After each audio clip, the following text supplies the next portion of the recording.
Hello, and welcome to a special edition of the New Watches on the Wall. Today, we're talking everything Earth abides with a very, very special guest with us, Rodrigo, also known as Jorge on the show. Not Jorge. What is the name? What is the show? Why did I say Jorge? Yeah, it's Jorge. You're right. Oh, okay, good. You're correct. Yes, I knew I had it right. Yeah. And we want to thank you so much for joining us because it is the holiday season. And what are you doing for your holidays? Well, I live in Toronto and my luckily my parents are here. So I go visit them for a little bit, and then my girlfriend's family lives in Guelph, which is a little outside of Toronto. So we go and we drive out there. I'm here right now. So we visit everyone in a it's close proximity. So Man, that is it's that is not I don't travel a lot. So it's nice. okay. Okay. And then if you're watching, guys, we're going to get all into Earth Abides, but before we do that, I just want to ask you a couple of questions just to warm you up and just to learn a little bit Yeah. more about you as the person in addition to the show. So just talk a little bit about your acting career. What made you want to be an actor? How did it start? How did that process even go? Well, I usually start this off by saying that when I was a kid, I was always doing like the school plays and the town plays. And then and my mom took me to a casting call for I don't know if you remember the show Super Dave Okay. Osborne. Yeah. Um, and I went to a taping of that where he was interviewing kids, and I was one of the kids that got pulled up to get interviewed by Super Dave, and then at that day is when I started actually doing stuff. So I owe a lot to my mom for taking me to that stuff. And Really? then and yeah, and then I always did the plays in high school. I did some plays outside of school like musicals. I did like Oliver, and then I went to college for writing a performance.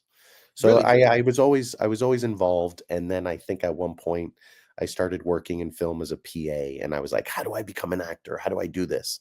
And then I just started making my own short films, and it kind of took off into a place where I just started doing comedy and performing sketch, and then yeah, and then it's just been fun the whole time. So I'm thankful that I enjoy doing it, and I actually the one question I get all the time is, "How do you kinda, like, plan things?" And I don't plan anything.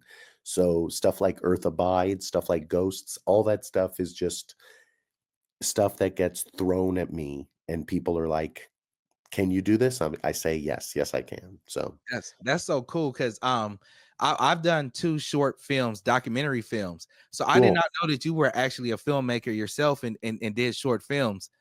That's pretty cool. How many have you made? I made a I've made a good amount, mostly, comedy shorts. Yeah.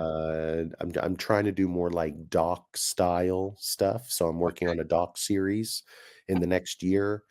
But I just enjoyed the film set lifestyle. So that's what I really like to do is just I enjoy it doesn't matter what I'm doing. I could be a director, producer, PA, art director, but it's more just the entire vibe of everyone working together. I like that.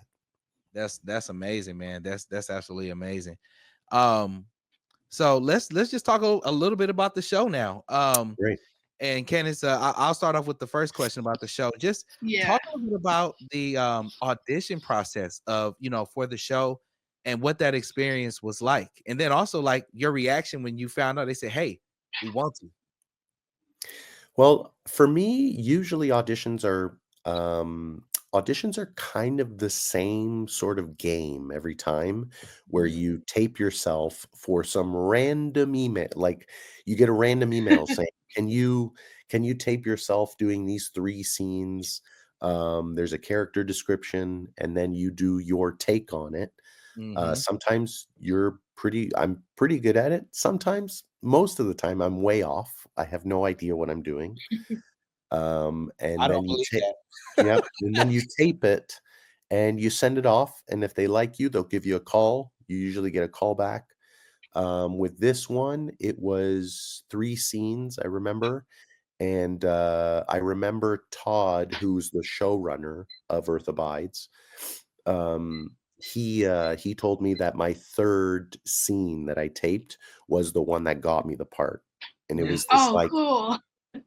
and I think it was in the show, you know that, like, little monologue I do in the bed with Maureen Mhm. when I'm telling her Oh, about how I we were grew gonna up? ask you. That's Yes, we That wanted to that ask you was about the that. that was the 3rd scene that I auditioned with, and yes. then they Nice. said, "Oh, that's what booked you." So, I was happy that I did it well. I was happy that, I did something that they liked.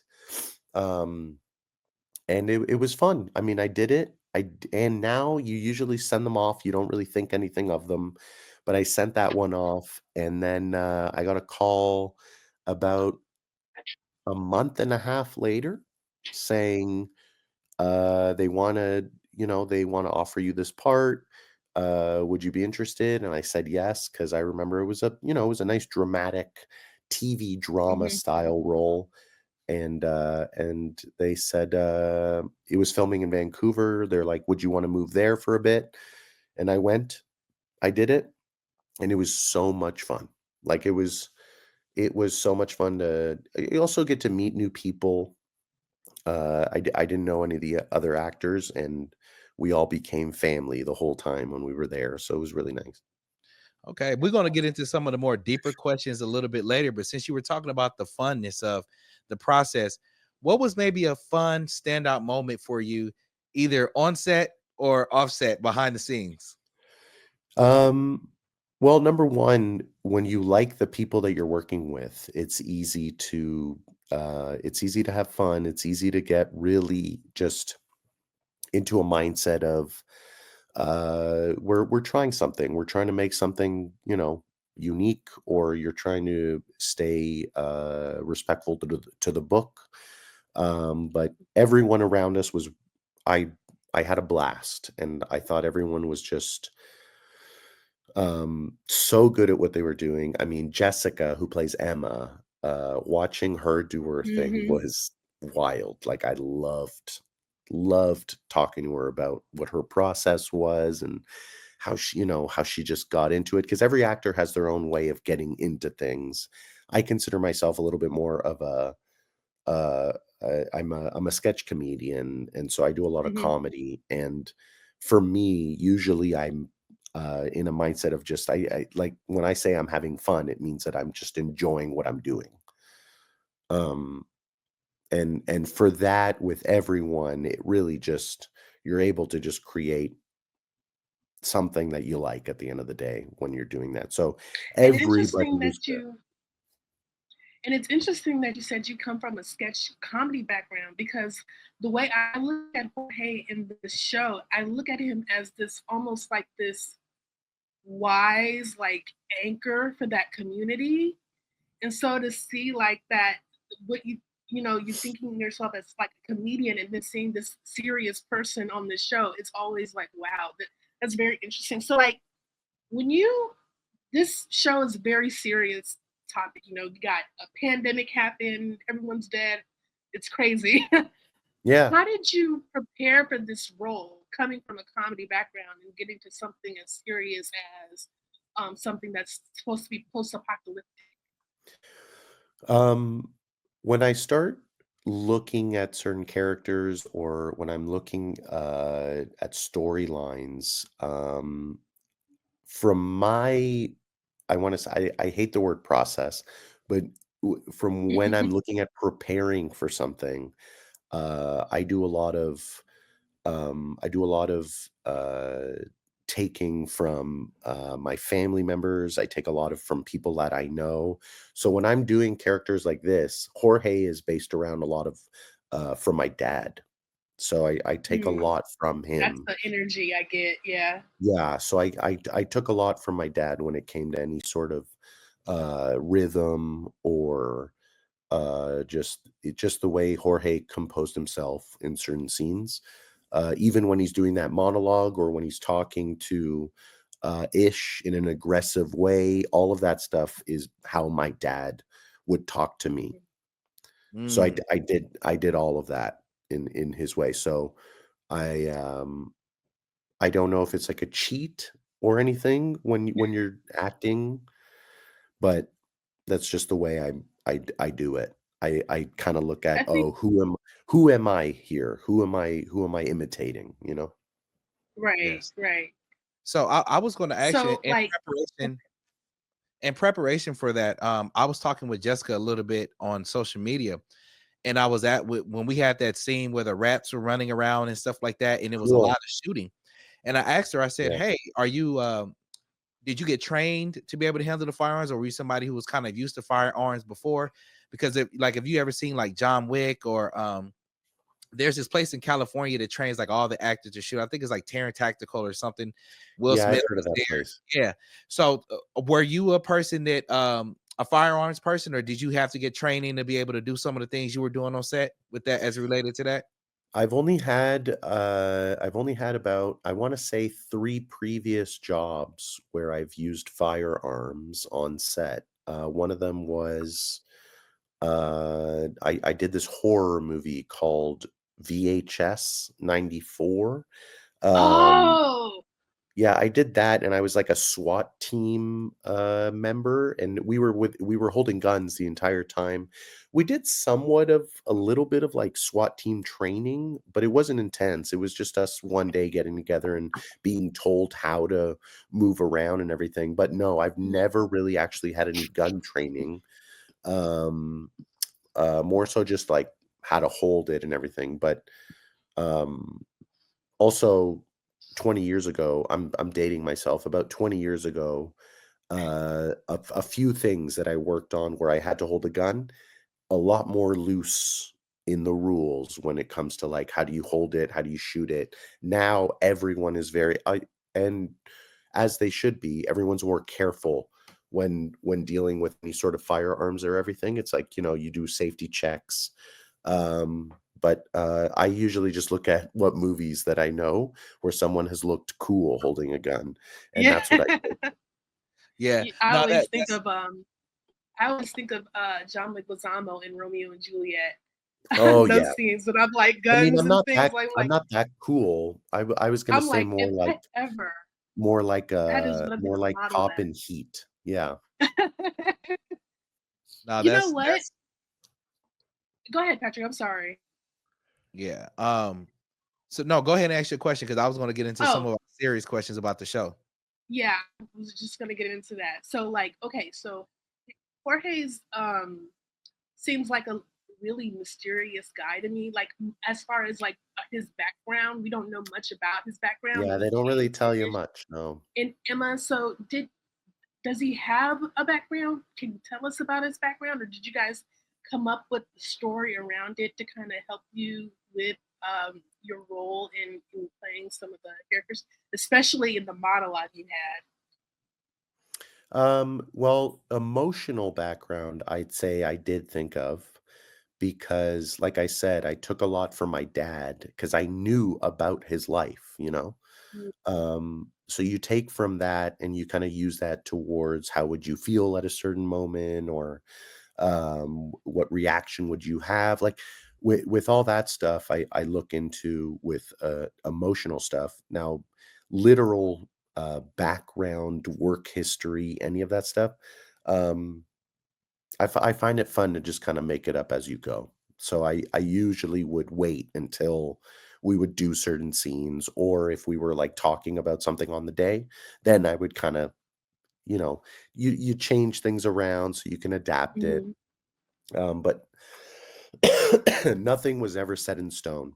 I like mm. I'm very It's open with flexible. just changing stuff around, so I don't get too attached to any ideas, and that's kind of the reason why I like working with groups of people, so I can hear, you know, different aspects of what everybody's thinking for a scene, and then I go, "Oh, that's really good. Yeah, let's do that." And I like working in groups, so that's what another reason why I liked working with everybody here. But no, I wouldn't say there's no set background. I like a lot of the viewers when they're making stuff up for Jorge too. So it Yeah. it it gives it relieves me from all the weight from having to explain what Jorge is to people. And Yeah. I think it means a lot more if you it's like when you're reading a book and you see somebody the way you see them, and then, you can kind of decide all that stuff for them. But I'd rather have an audience viewer tell me what they think about the character, and then I'll take it all the time. I'll be like, I mean, if that's what it means to you, that's great. I love it. I wanted to ask him, and maybe you have an answer for this question, or you don't. Because like you were saying, when Yeah. you guys came into the show, they showed you guys walking up to that address, and then it literally just kind of fast forwarded to where you guys were just living with Emma and Ish and stuff. But we wanted to ask about the marriage, right? There was some evidence that there was some type of friction between you and your wife on the show, right? And that kind of changed after Evie came in there. It kind of repaired some things in relationship. What what was going on with you guys' relationship in the show? Did they tell you anything about that, or what happened? The reason why it seemed like you guys had that friction until you got Evie and that monologue conversation in the bedroom. Well, Elise Levesque, who played my wife Maureen, her and I had a good conversation about this before we got into any in the beginning days of us shooting. And we talked about it in a sense where, yes, there was a lot of baggage there, but I think a lot of it came from Maureen's past, and it was about Mm, me trying my best to be patient Mm, and to really, really understand that. Um, well, first and foremost, it's the apocalypse, and what else am I going to do? I need to truly, and this is kind of a lesson for any man, really. You really got to sit there and understand that I had to wait for the day for her to open up for me, and I couldn't force it. mm, So here's a woman that I'm like so in love with, and like it took an apocalypse for me to find a woman like this, and mm, she saw a lot of comfort in a guy like Jorge because of his patience. So I think a lot of the baggage, like I said, and to you, I'm using the word baggage for emotional stress. mhm.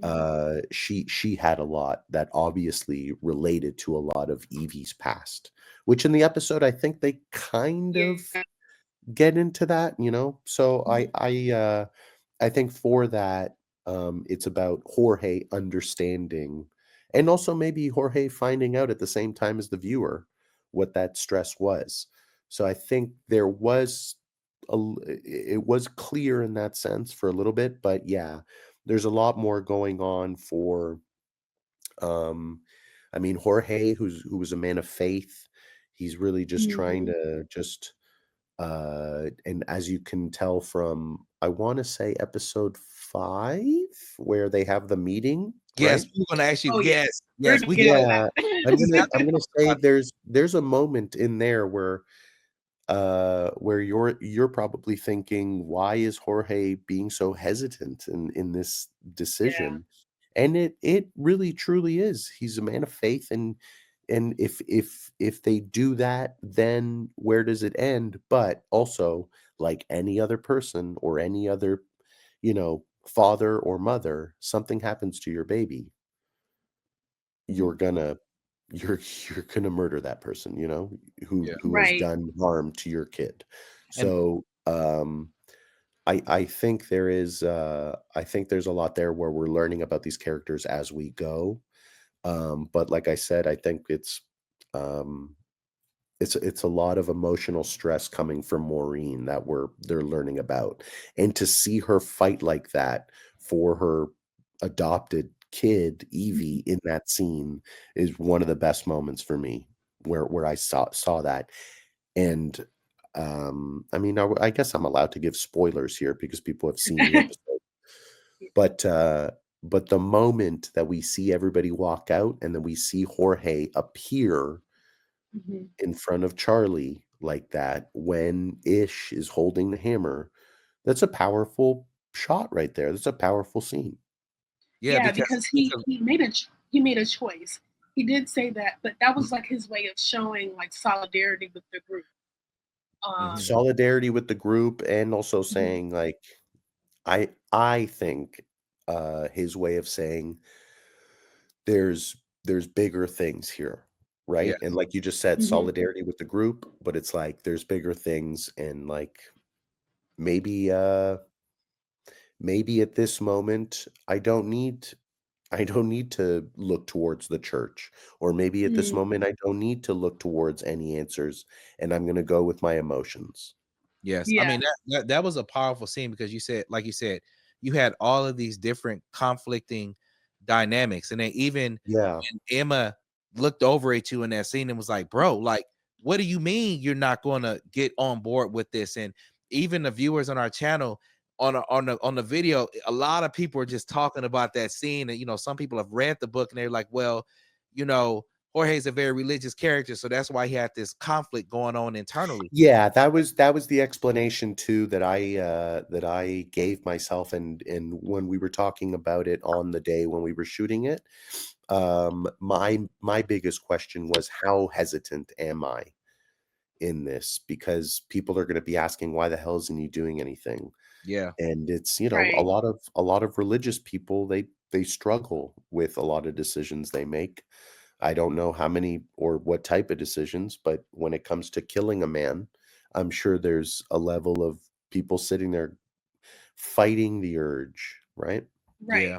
Because No. when we initially watched it, me and we had a conversation. We were like, and even when I wasn't there, but they were reviewing the show, they spoke about how you know we looked at Jorge differently, and we were wondering like, is it because Evie isn't his biologically? Like, what is happening? I think just after watching it and going through the emotions of like what happened to her, and just thinking about that vote, I know for me, I was just like, oh, come on, Jorge. What do you mean? No, like, that is your baby. Like, what is happening?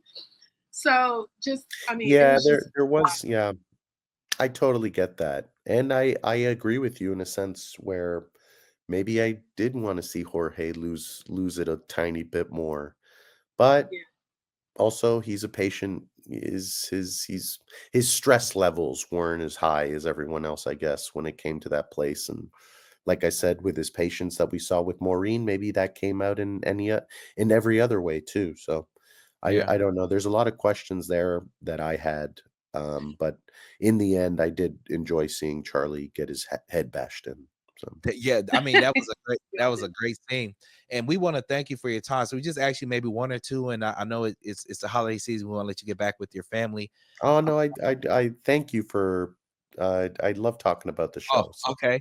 Yeah, because the one thing that I was kinda thinking about, and if it's a spoiler, you don't have to talk about it, but there was a side of me that was just kind of wondering, even though you did eventually come out as a character, this is just me just thinking, it may not even be addressed during the show, but I yeah, was just wondering, how did the fact that you hesitated, how would that impact the relationships of the people in the circle, even though you did come, right? But there was this, would his wife look at him differently now? Would Ish look at him differently now? Would Emma, even though you did come out there, are they going to address anything like that in the show, or what did you think about that?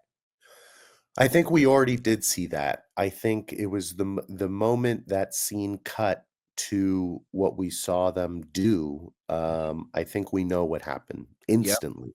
Yep. I think it was an instant decision. I don't think there was any more talking about it. I don't think they had, you know, if there was, we would have seen Jorge go on like a spiritual walk or something, but we didn't. We Mhm. just you know that the second that it cut, though that moment right there was Maureen saying, "You know exactly what you have to do," and Jorge going, "Yeah, we're gonna kill this guy." Yep. Yep. So I like it. So what was yeah, it like, the part where another part that was really interesting during that episode was when everybody woke up the next morning and everybody was looking for, what's the character's name? The bad guy. What's his name? Charlie. Charlie. And Yeah, everybody was Charlie. looking for Charlie. His Ish's son was looking for him. His wife or lover, whatever it was. And I thought it was so interesting how everybody said he's just gone. They didn't say he's dead or we killed him.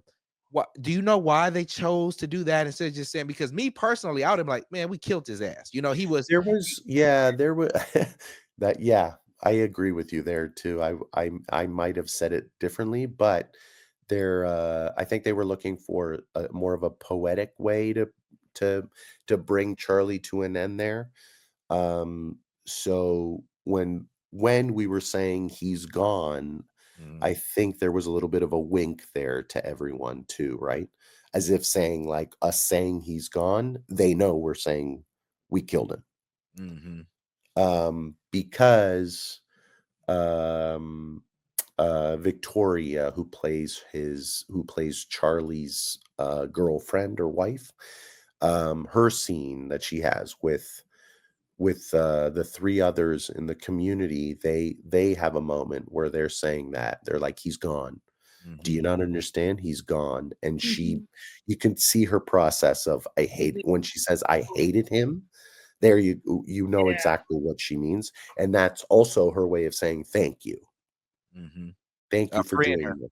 Because a side of me was always wondering, how did he get her? How did he Charlie acquire those things? Because he was almost like a locust. It seemed like he would go from one place to the next, just kind of taking.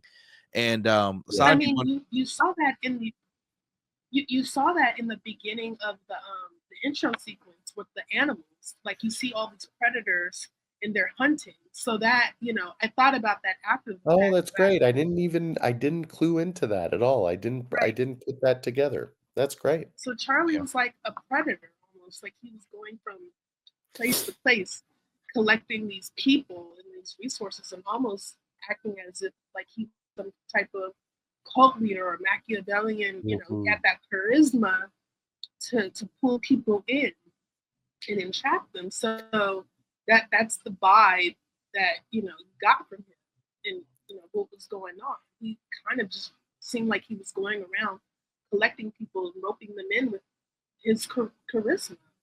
Really. Yeah. So we want to thank you for your time. We have one more question. What are some projects or other projects you might have coming up that you're able to share, whether it's personal projects or other projects or whatever the case may be? Any new stuff coming down the pipeline?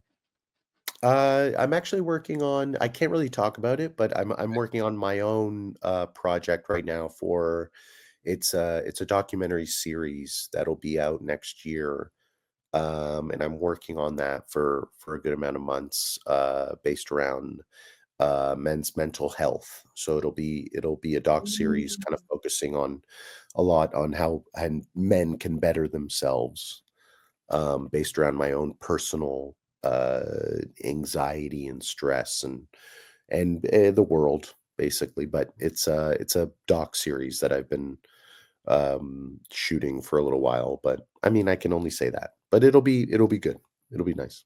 That's awesome. That Where sounds would great. people might be able to see it? Are you going to do like the film festival circuit, or what's the plan for the end of it? Like It'll probably be in festivals, but we do have a attachment to a broadcaster already. So people will be able to see it on streamers and television and everything, but we have to finish it first, and I get very stressed about talking about things when I haven't really finished them yet. So Yeah. I know the feeling. Awesome. yeah. Yep. Let us know when it's done. If you ever want to come back on the show and talk about it when it's done, and when it's distributed or whatever, and we could share it with our audience to let them know that the film exists. Oh, that's so nice. It was so nice to meet you two, and thank you so much for loving the It was show. I great mean, meeting and talking to you too. I'm so happy that people are really liking it. So it's been to work on something for that long, and then really having a group come together like that and make something like this, and then having people be emotionally attached to it and getting hit like that emotionally, it's kind of the most rewarding thing. So That's awesome. And thank you for Awesome. giving Ish that Thor hammer. Yeah. I wish I kept that hammer, to be honest. That's right. Well, thank you guys, and thank you for joining us. And as always, we will catch you in our next video because our watch has ended. And then Rodrigo, stay on 1 second when we end it, please.